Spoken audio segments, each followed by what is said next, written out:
رابعہ بصری رحمت اللہ علیہ کو دنیا سے گئے ہوئے 1200 سال ہو چکے ہیں، لیکن ان کا نام آج بھی زندہ ہے، رابعہ بصری۔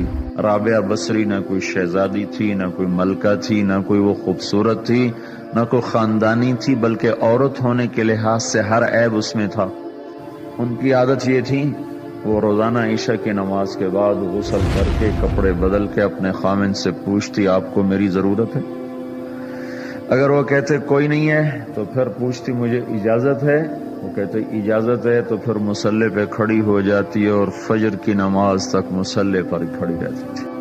ان کا خامن جلدی فوت ہو گیا، جوانی میں ہی بیوہ ہو گئی، تو حسن بصری بصرہ کے امام، کیا سارے مسلمانوں کے امام تھے، وہ خود آئے، خود چل کے آئے کہ میں آپ سے شادی کرنا چاہتا ہوں۔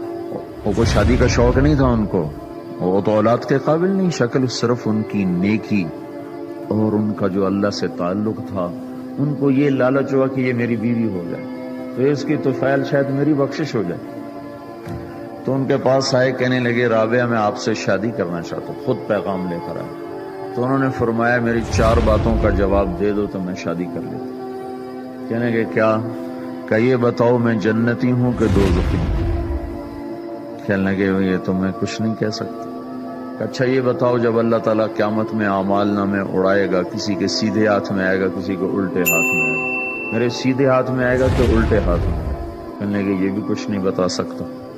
کہنے لگے اچھا یہ بتاؤ جب اللہ نیکیوں کو تولے گا، کسی کی نیکیاں بڑھ جائیں گی، کسی کے گناہ بڑھ جائیں گے، میرے گناہ زیادہ ہوں گے نیکیاں زیادہ ہوں گی؟ کہ یہ بھی نہیں بتا سکتا۔ کہ اچھا یہ بتاؤ جب لوگ بول سراج سے گزریں گے، کوئی پار نکل جائیں گے، کوئی نیچے گر جائیں گے، تو میں پار نکلوں گی کہ دوزخ میں گروں گی؟ کہنے لگے یہ بھی میں نہیں بتا سکتا۔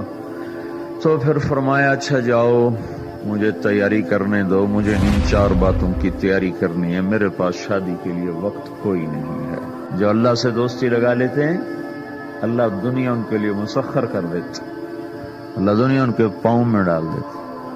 تو جب ان کا انتقال ہوا، رات کو ان کا انتقال ہوا، تو اپنی خادمہ سے کہا بس 2-4 آدمی بلا کے مجھے جلدی سے دفن کر دو، کسی کو نہ بتاؤ، صبح لوگوں کو بتا دینا،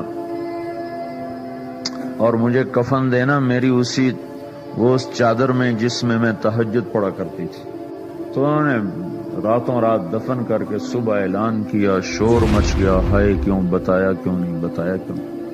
تو اگلی رات ان کی خادمہ نے ان کو خواب میں دیکھا، سبز لباس پہنا ہوا، حسن و جمال، سورج چہرے پہ چمک رہا۔ پوچھا آپ کے ساتھ کیا ہوا؟ کہا میرے اللہ نے میرے ساتھ بہت عمدہ معاملہ کیا۔ کہا آپ کی وہ چادر کہاں گئی جس میں آپ کو کفن دیا تھا؟ کہا وہ اللہ تعالیٰ نے اتار لی ہے اور مجھے جنت کا جوڑا پہنایا ہے، اور اس چادر کو اللہ نے سنبھال کے رکھا ہے، جب قیامت کے دن میری نیکیوں کو اللہ تولے گا تو اس چادر کو بھی اس میں تولے گا۔ انہوں نے پوچھا منکر نکیر کا کیا ہوا؟ کہا وہ آئے تھے تو انہوں نے مجھ سے کہا من ربکی، تیرا رب کون ہے، تیرا رب کون ہے؟ تو میں نے منکر نکیر سے کہا جس اللہ کو 40 سال نہیں بھلایا اس کو 4 ہاتھ زمین کے نیچے آ کر میں بھول جاؤں گی؟ کہ جس رب کو 40 سال میں نہ بھلا سکی اس کو 4 ہاتھ زمین کے نیچے آ کر میں بھول جاؤں گی؟ تو منکر نکیر نے کہا اب اس کا آگے